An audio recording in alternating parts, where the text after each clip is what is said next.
ka kipa e tunia jong chi ka YouTube channel ta sadam sela ki mutu thei kit zalun phat par gam nai pe wa chung pathe thangwa na ka hin pen chule chlai ka na mun hi IC homun hin sa sat khallang ain kol to nai chai tai chule chi revival camp ka china program ka china IC homun hi ke dinga ka tu sima mong mo kitile tua kazinu kimi to kahong kimu to namun ahin kakipain patenin vachai lain igale sa kidin zani sunday lamin mulchom lang kagachina kanvat sain tulahi kol to zuyahin patenin ay puin kakipain chule hitia revival program ay lule huhing na kem ti hoa kachile kahin ka YouTube subscriber insumi ho jong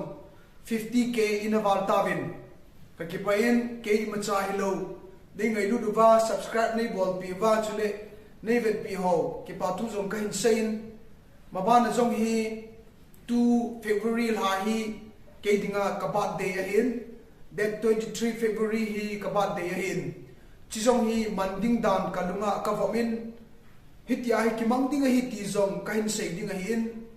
ka umna thingkang phai churchan pura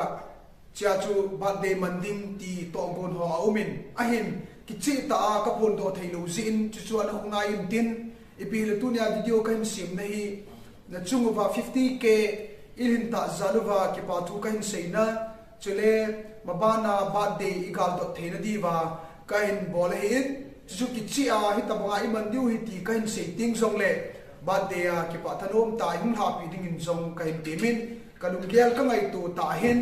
mun khat khat ka chi ji ting le min dam do na mai cham ti jong amang jin he chu kin dam do na mai cham tin ta zo hi jong leng ka birthday hi mana ka dam do zala ai ki pa pi thei zo se ko khoma ki pa na wa chaila ho jong